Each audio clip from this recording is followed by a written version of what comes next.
જણાવી દઉં કે જો તમારે આપણી આ યુટ્યુબ ચેનલને સબસ્ક્રાઇબ કરવાનું બાકી હોય તો ચેનલને સબસ્ક્રાઇબ કરજો, નોટિફિકેશન બેલ આઇકોનને પ્રેસ કરીને, અને જો તમને વિડીયો પસંદ આવે તો વિડીયોને લાઇક કરજો, પરંતુ વિડીયોને શેર કરવાનું ના ભૂલતા. તમારા જેટલા પણ મિત્રો જેઓ કોમ્પિટિટિવ એક્ઝામની તૈયારી કરી રહ્યા છે એ બધા મિત્રો જોડે આ વિડીયોની લિંકને અત્યારે શેર કરી દો, તમે જે તે સોશિયલ મીડિયા એપ્લિકેશન વાપરતા હોય એમાં. ચલો તો શરૂઆત કરીએ. સૌપ્રથમ જોઈશું અગાઉની પરીક્ષામાં પૂછાયેલા બંધારણના પ્રશ્નો, જેના જવાબો તમારે મને કમેન્ટ બોક્સમાં લખીને જણાવવાના છે.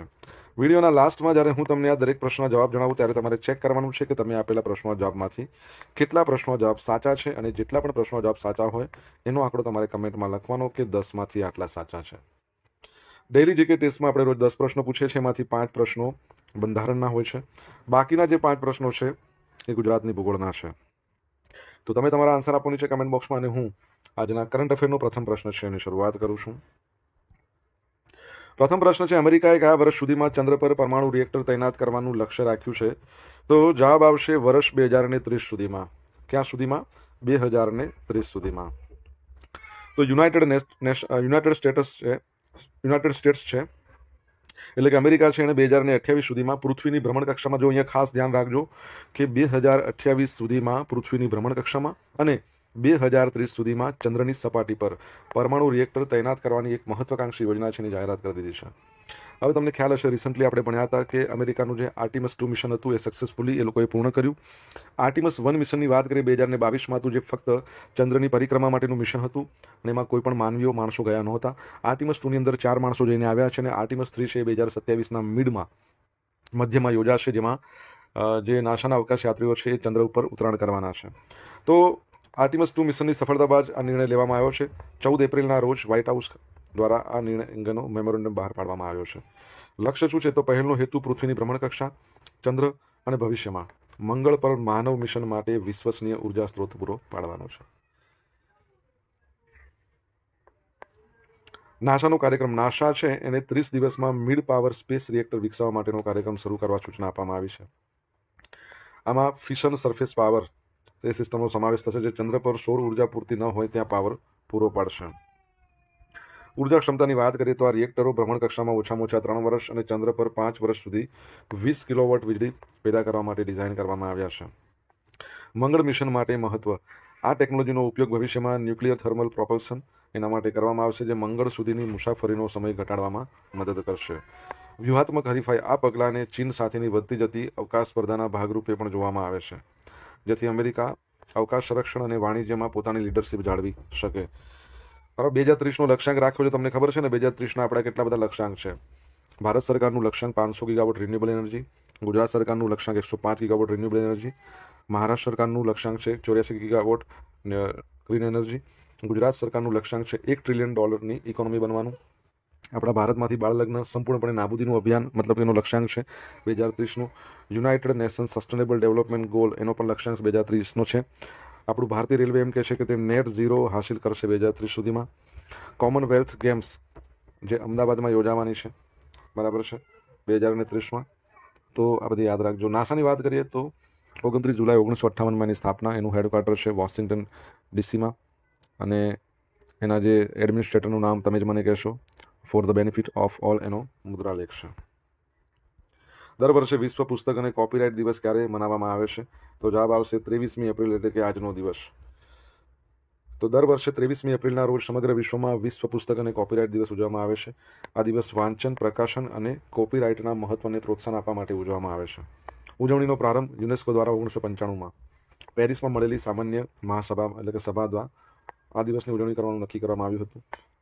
23 એપ્રિલનું મહત્વ. આ તારીખ સાહિત્ય જગત માટે ખૂબ જ મહત્વપૂર્ણ છે, કારણ કે આ દિવસે વિલિયમ શેક્સપિયર, પછી મ્યુગેલ ડી સર્વોટેસ અને ઇન્કા ગાર્સિલાસો ડી લા વેગા, આ બધા જે મહાન કહી શકીએ જે લેખકો હતા એમનું અવસાન થયું હતું. શેક્સપિયર છે એમનો જન્મ તારીખ પણ આજ 23 એપ્રિલ ના રોજ ઉજવવામાં આવે છે. ઉદ્દેશ શું છે? તો યુવા પેઢીમાં વાંચન પ્રત્યે રુચિ જગાડવી અને લેખકોના સામાજિક અને સાંસ્કૃતિક યોગદાનનું સન્માન કરવું. વિશ્વ પુસ્તક અને કોપીરાઇટ દિવસ 2026 માટે યુનેસ્કોએ રબાત, મોરોક્કોનું રબાત છે, એને વિશ્વ પુસ્તક રાજધાની તરીકે નિયુક્ત કર્યું હતું. 2025માં રિયો ડી જાનેરો, બરાબર છે, બ્રાઝિલનું, એને વર્લ્ડ બુક કેપિટલ તરીકે નિયુક્ત કરવામાં આવ્યું હતું. તમને ખબર છે 2 એવી લેંગ્વેજીસ છે જેના માટેનો દિવસ પણ આ 23મી એપ્રિલ છે. કઈ લેંગ્વેજની વાત કરું છું કમેન્ટમાં લખો. વર્લ્ડ ટેબલ ટેનિસ ડે એ પણ દર વર્ષે 23મી એપ્રિલના રોજ મનાવવામાં આવે છે, જેનો મુખ્ય ઉદ્દેશ ટેબલ ટેનિસની રમતને પ્રોત્સાહન આપવું, લોકોને આ રમત દ્વારા એકબીજા સાથે જોડવાનો છે. ઉજવણીનો પ્રારંભ આ દિવસની શરૂઆત ઇન્ટરનેશનલ ટેબલ ટેનિસ ફેડરેશન દ્વારા કરવામાં આવી હતી. અગાઉ આ દિવસ 6 એપ્રિલના રોજ ઉજવવામાં આવતો હતો, પરંતુ 2023થી તેને મહાન ટેબલ ટેનિસ ખેલાડી આઇવર મોન્ટાગુ એમના જન્મદિવસ એટલે 23 એપ્રિલના રોજ ઉજવવાનું નક્કી કરવામાં આવ્યું છે. તમને ખબર છે આપણા ગુજરાતના ટેબલ ટેનિસ ખેલાડી છે બહુ મોટા પેરા ટેબલ ટેનિસ ખેલાડી છે, જેઓ મહેસાણા જિલ્લાના વડનગર તાલુકાના સુંઢિયા ગામથી બિલોંગ કરે છે. ટોક્યો પેરાલિમ્પિક્સ 2020 અથવા તો 2021, તમે ગમે તે કહો, કેમ કે આયોજન 2020માં હતું પણ કરવામાં આવ્યું હતું એક્ઝેક્ટલી 2021માં કોરોનાને કારણે. એમાં તેઓ સિલ્વર મેડલ લાવ્યા હતા. નામ તમારે જણાવવાનું છે. ભારતની રિલીફ યોજનાનું વિસ્તરણ. ભારત સરકારે પશ્ચિમ એશિયાના તણાવ વચ્ચે નિકાસકારોના વધતા ખર્ચને પહોંચી વળવા રિલીફ યોજનાનો વ્યાપ વધાર્યો છે. Relief resilience and logistic intervention for export facilitation 19 March 2026માં શરૂઆત. બજેટ 497 કરોડ. અમલીકરણ કોણ કરશે? ECGC, export credit guarantee corporation of India. આમાં નવા 2 દેશો જોડાયા છે ખાસ, ઇજિપ્ત અને જોર્ડન. ઉદ્દેશ યુદ્ધના કારણે વધેલા નૂર, ફ્રેટ અને વીમા ખર્ચમાં MSME નિકાસકારોને આર્થિક ટેકો આપવો. બરાબર. MSME પરથી તમારા માટે પ્રશ્ન. 27 જૂન MSME દિવસ આપણે મનાવીએ છીએ. તો શેખાજીલ પક્ષી અભયારણ્ય ક્યાં આવેલું છે? ઉત્તર પ્રદેશ. તો કેન્દ્રીય પર્યાવરણ, વન, આબોહવા પરિવર્તન મંત્રી શ્રી ભૂપેન્દ્ર પટેલ છે, એમણે ઉત્તર પ્રદેશના અલીગઢમાં આવેલું શેખાજીલ પક્ષી અભયારણ્યને રામસર સાઇટ તરીકે જાહેર કરી છે. આ સાથે ભારતની કુલ રામસર સાઇટની સંખ્યા 99 થઈ છે.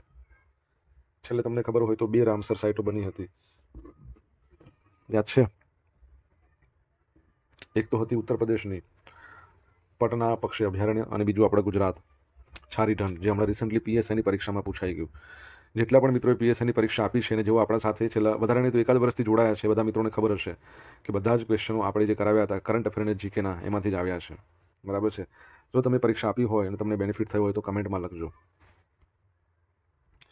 ઉત્તર પ્રદેશની અંદર તમે જોશો કે હવે રામસર સાઇટની સંખ્યા 12 થઈ છે. પરિસ્થિતિએ મહત્વ.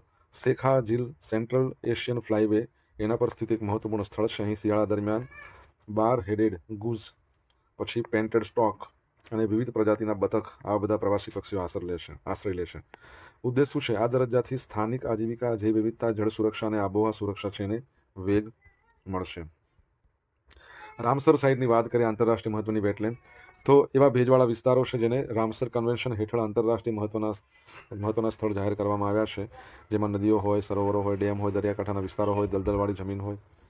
રામસર કન્વેન્શન સ્થાપના 2 ફેબ્રુઆરી 1971માં ઈરાનની અંદર આવ્યું છે રામસર. તેમાં સંધિ પર હસ્તાક્ષર કરવામાં આવ્યા હતા. ઉદ્દેશ સમગ્ર વિશ્વમાં જૈવ વિવિધતા જાળવવી, વેટલેન્ડના સંરક્ષણ માટે આંતરરાષ્ટ્રીય સહયોગ વધારવો. ભારત 1982માં જોડાયું, પરંતુ 1981માં ભારતની 2 સાઇટો રામસર ડિક્લેર કરવામાં આવી હતી. એક હતી ચિલ્કા સરોવર ઓડિશા અને બીજું છે કેવલાદેવ રાષ્ટ્રીય અભયારણ્ય, જે આવેલું છે રાજસ્થાનમાં. તમારા માટે પ્રશ્ન છે કે ગુજરાતની અંદર ટોટલ રામસર સાઇટ કેટલી છે અને કઈ કઈ છે? કમેન્ટ બોક્સમાં લખીને જણાવો. ભારતનું કયું બંદર તાજેતરમાં સૌથી મોટું ઓટોમોબાઈલ એક્સપોર્ટ હબ બન્યું છે? તો જવાબ આવશે મુન્દ્રા પોર્ટ. કયું છે? મુન્દ્રા. તો Adani ports and special economic zone દ્વારા સંચાલિત મુન્દ્રા પોર્ટ ભારતનું સૌથી મોટું ઓટોમોબાઈલ એક્સપોર્ટ હબ બની ગયું છે. આ પોર્ટે એક જ જહાજમાં 6008 કાર શિપ કરીને નવો રાષ્ટ્રીય રેકોર્ડ બનાવ્યો છે. આ સિદ્ધિ ભારતની વધતી જતી નિકાસ ક્ષમતા અને અત્યાધુનિક લોજિસ્ટિક સુવિધાઓનું પ્રતીક છે. નવો રેકોર્ડ, એક જ વેસલ, એક જ જહાજમાં 6088 વાહનોનું લોડિંગ કર્યું, ઇતિહાસ રચ્યો. બીજું છે રોરો ટર્મિનલ. આ સફળતા પાછળ મુન્દ્રા પોર્ટના એક લેટેસ્ટમાં latest roll on roll off એટલે કે રોરો ટર્મિનલ છે, એનો મોટો હાથ છે, જેમાં આ ટેકનોલોજી દ્વારા વાહનોને સીધા જહાજમાં ચલાવીને લઈ જઈ શકાય છે. ક્રેનની જરૂર પડતી નથી. નિકાસના સ્થળો. ભારતમાંથી નિકાસ થતી કાર મુખ્યત્વે આફ્રિકા, લેટિન અમેરિકા એટલે કે દક્ષિણ અમેરિકા, મધ્ય પૂર્વ, યુરોપના દેશોમાં થાય છે. એપીસેજનું લક્ષ્ય. અદાણી પોર્ટ્સ તાજેતરમાં 500 મિલિયન ટન કાર્ગો હેન્ડલિંગની ક્ષમતા વટાવી લીધી છે. 2030 સુધીમાં 1 બિલિયન, જો અહીંયા પણ એક ટાર્ગેટ આવી ગયો છે, 1 બિલિયન કાર્ગો હેન્ડલિંગની ક્ષમતા. અદાણી સેજ સ્પેશિયલ ઇકોનોમિક ઝોન, એના પરથી મને શું યાદ આવ્યું ખબર છે? આપણે રિસન્ટલી ભણ્યા હતા કે ગુજરાતની અંદર ટાટા છે ને, એ ટાટા એને સ્પેશિયલ ઇકોનોમિક ઝોન માટેની મંજૂરી મળી ગઈ છે, પરંતુ કયા શહેરમાં અથવા કયા સ્થળે સ્પેશિયલ ઇકોનોમિક ઝોન માટેની મંજૂરી મળી છે તમારે જણાવવાનું છે કમેન્ટ બોક્સમાં લખીને. અજીત અગરકર જૂન 2027 સુધી મુખ્ય પસંદગીકાર તરીકે ચાલુ રહેશે. BCCI છે, board of control for cricket in India, એને મુખ્ય પસંદગીકાર અજીત અગરકરને કરાર છે જૂન 2027 સુધી લંબાવવાનો નિર્ણય લીધો છે. એમના નેતૃત્વ હેઠળ ભારતીય ટીમે શાનદાર પ્રદર્શન કર્યું છે, કે જેના કારણે બોર્ડે તેમના પર વિશ્વાસ જાળવી રાખ્યો છે. અગરકરના કાર્યકાળ દરમિયાન ભારતે 2024 અને 2026 એના બે સતત T20 વર્લ્ડ કપ જીત્યા છે અને ગત વર્ષે ચેમ્પિયન ટ્રોફી પણ જીતી. નવા કેપ્ટનની નિમણૂક. એમના કાર્યકાળમાં શુભમન ગિલને ટેસ્ટ માટે, સૂર્યકુમાર યાદવને T20ના નવા કેપ્ટન તરીકે પસંદ કરવામાં આવ્યા. એમણે એક મહત્વનો નિર્ણય લીધો હતો કે હાર્દિક પંડ્યાને બદલે સૂર્યકુમાર યાદવને T20 કેપ્ટન બનાવવો. ઈશાન કિશન શેની ટીમમાં વાપસી. આવા બોલ્ડ નિર્ણયો લીધા અને એ નિર્ણયો સાચા પડ્યા કે સૂર્યકુમાર યાદવ શેમને આપણે T20 વર્લ્ડ કપ અપાવ્યો. કેપ્ટન હતા ને. BCCI board of control for cricket in India 1928માં સ્થાપના, હેડક્વાર્ટર વાનખેડે સ્ટેડિયમ, મુંબઈ તમારા માટે. BCCI દ્વારા સાયબર સુરક્ષા માટે લોન્ચ કરાયેલ AI ચેટબોટનું નામ શું છે? તો જવાબ આવશે અભય. તો સેન્ટ્રલ બ્યુરો ઓફ ઇન્વેસ્ટિગેશને નાગરિકોને ઓનલાઈન છેતરપિંડી અને ડિજિટલ એરેસ્ટ જેવા સ્કેમથી બચાવવા માટે અભિયમ નામનું AI સંચાલિત ચેટબોટ લોન્ચ કર્યું છે. સુપ્રીમ કોર્ટના માનનીય મુખ્ય ન્યાયાધીશ ચીફ જસ્ટિસ ઓફ ઇન્ડિયા 53મા નંબરના જસ્ટિસ સૂર્યકાંત દ્વારા આ ચેટબોટનું સત્તાવાર લોન્ચિંગ કરવામાં આવ્યું છે. CBI central bureau of investigation, તમને ખબર છે કે એના માટેનો એક્ટ આવ્યો તો 1946માં એની સ્થાપના થઈ 1963માં. અને ભારતના કયા મંત્રાલય અંતર્ગત આવે? બરાબર છે, તો કર્મચારી અને જાહેર ફરિયાદ વિભાગ. ખાસ યાદ રાખજો, તમારા માટે પ્રશ્ન એના ડિરેક્ટરનું નામ શું છે.